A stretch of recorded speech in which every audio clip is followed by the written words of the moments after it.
Allahumma salli ala Muhammad tibbil qulubi wa dawaiha wa afiyatil ajsadi wa shifaiha wa nuril absari wa diyaiha.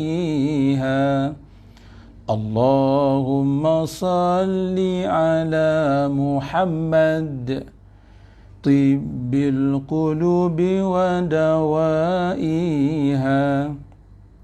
wa afiyatil ajsadi wa shifaiha wa nuril absari wa diyaiha. Allahumma salli ala Muhammad tibbil qulubi wa dawaiha wa afiyatil ajsadi wa shifaiha wa nuril absari wa diyaiha wa ala alihi wa sahbihi wa sallim. Ya Rabbi bil Mustafa balligh maqasidana waghfir lana ma madha ya wasi'al karami. Ya Rabbi bil Mustafa balligh maqasidana waghfir lana ma madha ya wasi'al karami. Bisiril Fatihah. Bismillahirrahmanirrahim. Alhamdulillahi rabbil alamin. Ar-Rahmanir Rahim. Maliki yaumiddin. Iyyaka na'budu wa iyyaka nasta'in. Ihdinas siratal mustaqim. Siratal ladzina an'amta 'alaihim ghairil maghdubi 'alaihim waladdallin. Amin. Bismillahirrahmanirrahim. Alhamdulillahi rabbil alamin. Wassalatu wassalamu ala asyrafil anbiya'i wal mursalin wa ala alihi wa sahbihi ajma'in. Rabbi syrah li sadri wa yassir li amri wahlul 'uqdatan min lisani yafqahu qawli. Rabbi yassir wa la tu'assir ya karim ya muallimal hikmah 'allimna ma jahilna wa dhakkirna ma nusina wa la hawla wa la quwwata illa billahil aliyyil azim. Alhamdulillah, syukur pada Allah Subhanahu wa taala. InsyaAllah pada pagi ini kita akan menyambung lagi bicara tentang taubat, bahagian yang kedua insya-Allah. Sebelum daripada ini saya telah sebut, bila sebut kata taubat, tiga perkara yang mesti ada.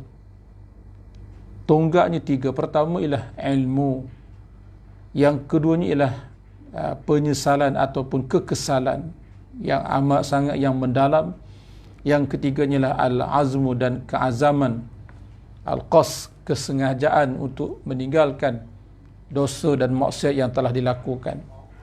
Itulah dikatakan sebagai taubat. Dalam sebuah hadis disebutkan dalam Sunan Ibnu Majah. Hadis ini terkandung dalam Sunan Ibnu Majah. Rasulullah SAW bersabda, an-nadamu taubatun. An-nadamu taubatun. Penyesalan adalah taubat. Itulah hakikat taubat tu, ialah penyesalan. Kalau tidak ada penyesalan, maka tidak dipanggil taubat. Walaupun lidah kita beristighfar, bertaubat, tapi hati sikit pun tidak ada penyesalan, maka itu bukan taubat yang sebenar-benar. Astaghfirullahalazim wa atubu ilai. Aku minta ampun kepada Allah dan aku bertaubat kepadanya. Contoh, kita sebut ulang-ulang, tapi dalam hati ini tidak ada sikit pun penyesalan, maka itu bukan taubat yang sebenar, bukan istighfar yang sebenar. Jadi berdasarkan kepada sini, an-nadam taubatun. Penyesalan itulah adalah taubat, kata Rasulullah sallallahu alaihi wasallam. Makna inti pati kepada taubat itu ialah mesti ada penyesalan. Sebagaimana disebut al-hajju arafah. Haji itu ialah arafah. Mana sebab kebanyakan sebahagian besar haji itu ialah al-wuquf bi arafah. Jadi kalau orang buat haji, buat rukun sebagainya, tapi tidak ada wukuf di arafah, maka hajinya tidak sah, tidak diterima. Maka begitulah, tidak sah taubat melainkan mesti ada penyesalan berdasarkan kepada hadis yang saya bacakan tadi, hadis yang disebut riwayat oleh dalam Sunan Ibnu Majah. Baik, kata Sufyan bin Uyainah ketika mensyarahkan hadis ini, apa kata Sufyan bin Uyainah? At-taubatu ni'matun minallah. Tengok, kata Sufyan bin Uyainah rahimahullah, taubat inilah satu nikmat. Ni tengok, kita selalu membayangkan bila sebut taubat, bila sebut nikmat ni, benda yang nikmat, benda kita nampak depan mata, benda kita boleh sentuh, kita boleh pegang. Itu nikmatun hissiyah, nikmat yang hissiyah, nikmat yang kita boleh pegang, boleh kita rasa, boleh kita kecap, itu panggil nikmat hissiyah. Tapi ini merupakan nikmatun ma'nawiyah, nikmat yang bahasa maknawi, yang tak nampak tapi dirasai oleh hati orang yang benar-benar bertaubat kepada. Ini satu nikmat. Jadi taubat ni, kata Sufyan Ats-Tsauri, ialah nikmatun minallah, satu nikmat daripada Allah. Bukan semua orang yang dapat mencapai, dapat kemanisan dan kelazatan bertaubat kepada Allah. Tak semua orang dapat perkara ni. Kalau tidak, masakan dalam ayat Quran pun insya-Allah kita akan huraikan masa akan datang. Allah Taala sebut apa? Innallaha yuhibbut tawwabin wa yuhibbul mutatahhirin. Sesungguhnya Allah kasih, Allah Taala sangat kasih, cinta kepada orang yang banyak bertaubat. Insya-Allah ayat itu saya akan huraikan di masa akan datang. Jadi ceritanya taubat ni suatu nikmat daripada Allah. Yang ini yang orang tak nampak, yang ini manusia, kebanyakan orang Islam tidak perasan. Ini kata Sufyan bin Uyainah, taubat ini ialah merupakan satu nikmat daripada Allah, an'ama biha ala hadhil ummah duna ghairihim minal umam. Yang mana nikmat taubat ini, kata Sufyan bin Uyainah, Allah Ta'ala kurniakan, Allah Ta'ala anugerahkan. Kalau kita lama anugerah, Allah Ta'ala kurnia, Allah Ta'ala anugerahkan kepada umat Nabi Muhammad sallallahu alaihi wasallam yang tidak dianugerahkan kepada umat-umat yang terdahulu. Subhanallah. Ini muslimin dan muslimat, nikmat yang besar. Untung sungguh kita menjadi umat Nabi Muhammad sallallahu alaihi wasallam, kerana kita dikurniakan dengan nikmat kita boleh bertaubat kepada Allah Subhanahu wa taala. Lalu Sufyan bin Uyainah menyatakan lagi, wa kanat taubatu bani Israil al-qatlu, dan adalah taubatnya Bani Israel. Macam mana cara orang Bani Israel, orang Yahudi bertaubat? Al-qatlu, ialah dengan bunuh. Allahu akbar. Mungkin kita kata kalau seorang tu melakukan zina ke, minum arak ke umpamanya, maka hukum tak ada lain, bunuh. Parah dia tuan-tuan kan? Sedia ke kita menerima hukuman bunuh? Asalkan buat maksiat, dosa-dosa besar, hukum bunuh. Sebagaimana pada hukum di zaman Bani Israel, taubat mereka cara tak ada lain ialah bunuh. Tapi kita umat Nabi Muhammad sallallahu alaihi wasallam tidak begitu. Inilah kasih sayang Allah. Sungguh agama Islam ini merupakan satu rahmat kepada kita. Sungguh kita menjadi umat Nabi ni, kita rasa bertuah dan beruntung. Kerana Allah Ta'ala anugerahkan kita satu nikmat yang besar, ialah nikmat bertaubat. yang walau bagaimana dosa kita ni tuan-tuan dan puan-puan muslimin walau macam besar sekalipun, tetap kalau kita bertaubat dengan taubat yang benar, tetap Allah Ta'ala boleh terima taubat kita, insya-Allah. Sebagaimana kita sedia maklum satu kisah, seorang pemuda yang membunuh 100 orang, tapi akhirnya bagaimana? 100 nyawa yang dibunuh, bukan seorang. Tapi oleh kerana hatinya ikhlas, hatinya benar-benar penyesalan yang betul-betul, dia nak bertaubat kepada Allah, dia nak berubah diri, tengok akhirnya Allah Ta'ala berikan, tempatkan rohnya dalam syurga. Ini suatu nikmat kepada kita umat Nabi Muhammad sallallahu alaihi wasallam. Sebab tu kita jangan putus asa. Jangan kita putus asa daripada rahman Allah. Salah. Tak boleh kita putus asa, tak boleh. La tai'asu min rauhillah, la tai'asu min rahmatillah. Jangan kita putus asa daripada rahmat Allah. Ini setengah daripada rahmat Allah. Apa dia rahmat Allah? Iaitulah Allah Ta'ala buka pintu taubat untuk kita bertaubat kepadanya. Itulah dahsyatnya taubat Bani Israel. Kata Az-Zuhri bagi menjelaskan apa yang disebut oleh Sufyan bin Uyainah, kata Az-Zuhri, di mana lamma qila lahum fatubu ila bari'ikum faqtulu anfusakum, ketika dikatakan kepada Bani Israel, bertaubatlah kamu kepada Tuhan kamu tu, macam mana faqtulu anfusakum, maka naklah kamu bunuh diri kamu. Maka kata Az-Zuhri, qamu saffaini, maka berdiri orang Bani Israel, berdiri buat dua saf, buat dua barisan. Satu saf ialah barisan mereka-mereka yang tak bersalah, dan satu saf lagi ialah barisan ataupun saf mereka-mereka yang melakukan kesalahan. Wa qatala ba'duhum ba'dha, maka sebahagian yang tidak bersalah akan membunuh mereka yang bersalah. Allahu akbar. Ini kata Az-Zuhri, ini syariat. Ini keadaan hukuman yang berlaku pada zaman Bani Israel. Fama an'ama Allahu ala hadhihi al-ummah ni'matan ba'dal Islam ya afdalu minat taubah. Kata ulama, apa lagi nikmat yang paling utama setelah kita ni boleh masuk Islam, setelah kita ni berada dalam agama Islam ini, apa lagi nikmat yang paling utama kalau tidak nikmat kita boleh bertaubat kepada Allah. Allahu akbar. Untungnya kita muslimin dan muslimat, kita ada Allah yang beri kita peluang untuk kita bertaubat kepadanya. Pintu taubat terbuka seluas-luasnya. Allahumma ghfir, sebab tu ada disebut dalam beberapa riwayat, ada menyebutkan Allahumma maghfiratuka awsa'u min dhunubi. Ini doa di antara doa-doa Rasulullah SAW. Ya Allah, Allahumma ya Allah, maghfiratuka, keampunan engkau ya Allah, keampunan engkau ya Allah, awsa', amat luas jika nak dibandingkan dengan dosa-dosa aku ya Allah. Walaupun dosa kita ni, contohlah dosa kita ni punyalah banyaknya, kalau nak disusun daripada bumi ni sampai ke langit, punyalah banyak dosa kita.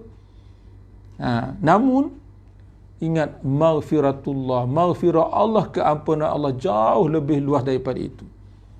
Sebab itu kita dilarang, jangan kita berputus asa.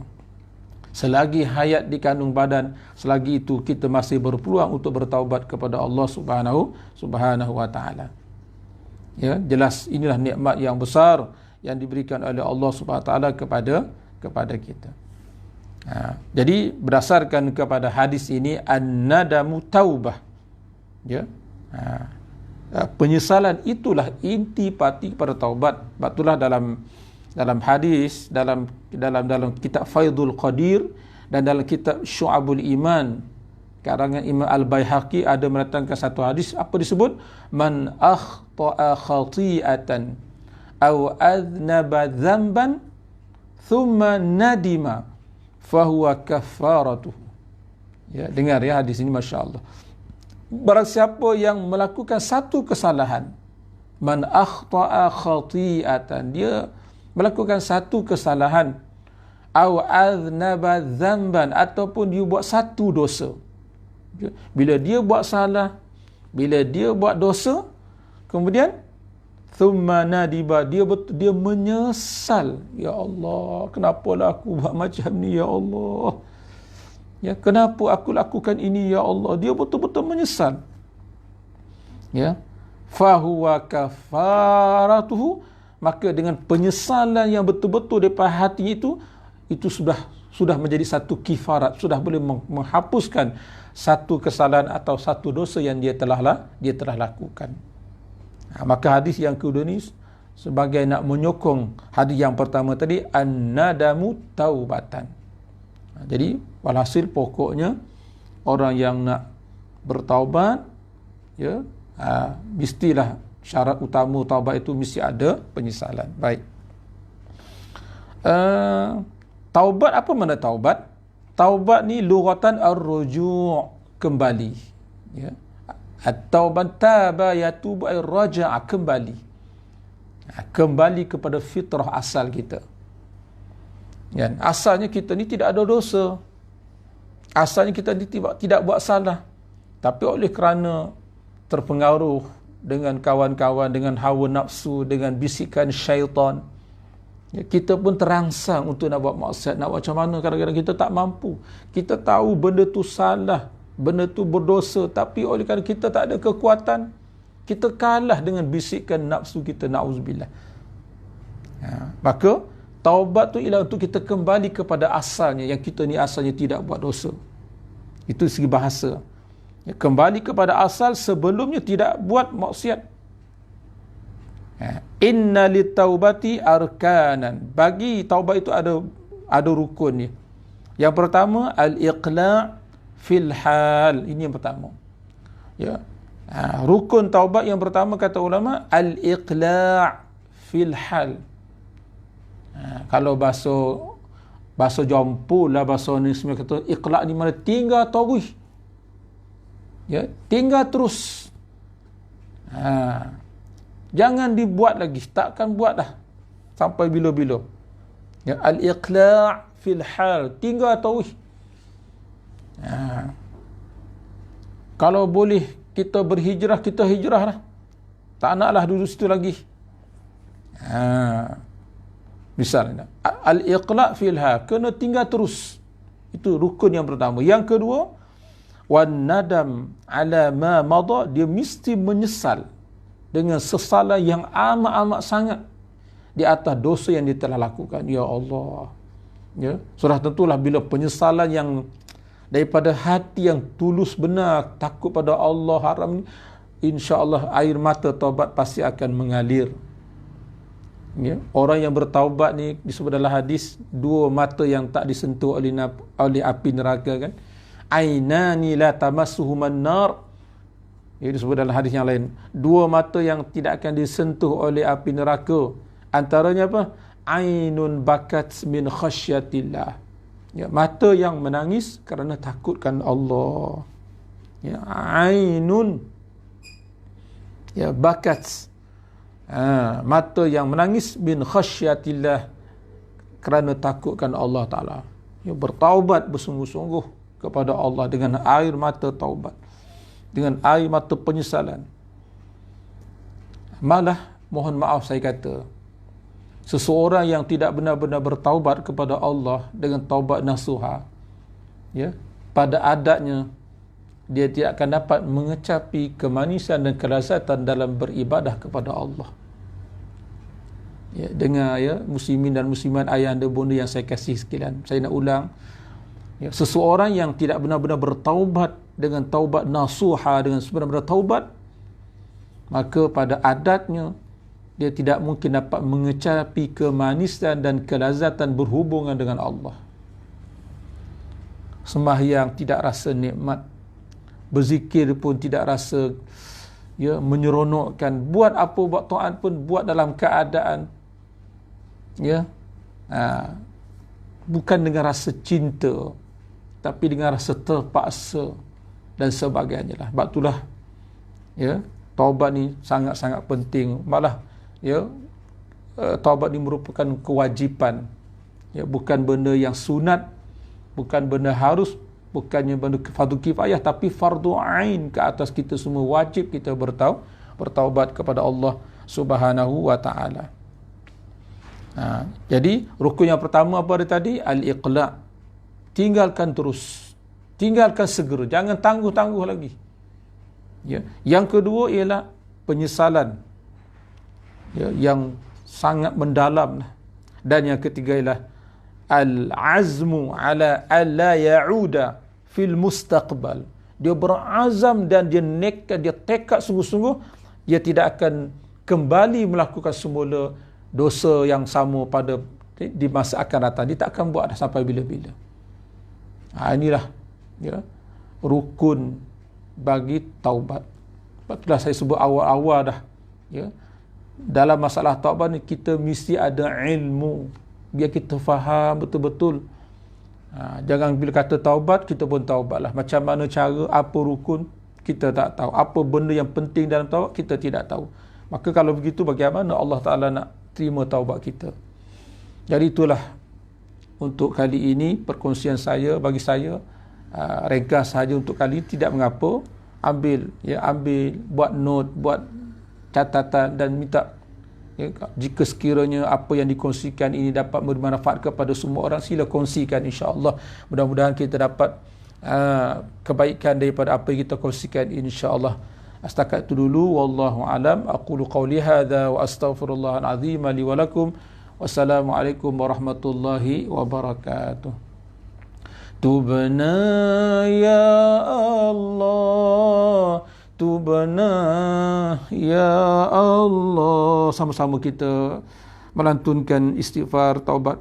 Tubna ya Allah, tubna ya Allah, tubna ya Allah, tubna ya Allah, kami bertaubat kepadamu ya Rabb. Tubna ya Allah, tubna ya Allah, tubna ya Allah, waraja'na ya Allah, waraja'na ya Allah, waraja'na ya Allah, waraja'na ya Allah, kami pasti dan pasti akan kembali juga akhirnya kepada Engkau ya Allah, sebagaimana telah kembali orang yang kembali dan tak kembali lagi ya Allah. Waraja'na ya Allah, waraja'na ya Allah, waraja'na ya Allah, wa nadimna ya Allah, wa nadimna ya Allah, wa nadimna ya Allah, tubna ila Allah, wa raja'na ila Allah, wa nadimna ala ma fa'alna, tubna ila Allah, wa raja'na ila Allah, wa nadimna ala ma fa'alna. Astaghfirullah Rabbal baraya, astaghfirullah minal khataya, Rabbi zidni ilman nafi'a wa wafiqni amalan maqbula, wa wahabli rizqan wasi'a, wa tub alayya taubatan nasuha, wa tub alayya taubatan nasuha. Bismillahirrahmanirrahim. Alhamdulillahirabbil alamin. Wassalatu wassalamu ala asyrafil anbiya'i wal mursalin wa ala alihi wa sahbihi ajma'in. Ya Allah, ya Rahman, ya Rahim, kurniakan kepada kami semua ya Allah hakikat ikhlas yang sebenar-benarnya ya Allah. dalam setiap niat-niat kami, Ya Allah, dalam setiap ucapan perkataan kami, Ya Allah, dan dalam setiap perbuatan tingkah laku amal ibadah kami, Ya Allah, hanya semata-mata mengharapkan keredaan Engkau juga, Ya Allah, tidak ada yang lainnya, Ya Allah. Ya Allah, Ya Rahman, Ya Rahim, kami memohon redha-Mu dan syurga daripada Engkau, Ya Allah, dan kami berlindung daripada kemurkaan Engkau dan daripada azab neraka yang amat pedih, Ya Allah. Ya Allah, Ya Allah, ampunkanlah dosa kami, Ya Allah, dan terimalah taubat kami, Ya Allah. Ya Rahman, Ya Rahim, Ya Allah, janganlah Engkau biarkan Ramadan ini berlalu meninggalkan kami, Ya Allah, kecuali Engkau ampunilah dosa-dosa kami, Ya Allah. Ampunkanlah dosa-dosa kami, Ya Allah. Ampunkan dosa ibu dan ayah kami, Ya Allah. Ampunkan dosa ahli keluarga kami, Ya Allah. Ampunkan dosa kaum kerabat sanak saudara kami, Ya Allah. Ampunkan dosa sekalian jiran-jiran tangga kami, Ya Allah. Ampunkanlah dosa sekalian teman-teman, sahabat anda, kawan-kawan kami, Ya Allah. Dan Engkau ampunkanlah seluruh umat Islam, Ya Allah, Ya Rahman, sama ada yang hidup maupun yang telah meninggal dunia, Ya Allah. Allahumma ighfir li ummati sayyidina Muhammadin sallallahu alaihi wasallam. Ya Allah, ampunkanlah sekalian umat Nabi Muhammad sallallahu alaihi wasallam. Rabbana atina fid dunya hasanah wa fil akhirati hasanah wa qina azabannar wa qina azabannar. Wa sallallahu ala sayyidina Muhammadin nabiyil ummi wa ala alihi washabbihi wasallam. Walhamdulillahi rabbil alamin. Taqabbalallahu minkum.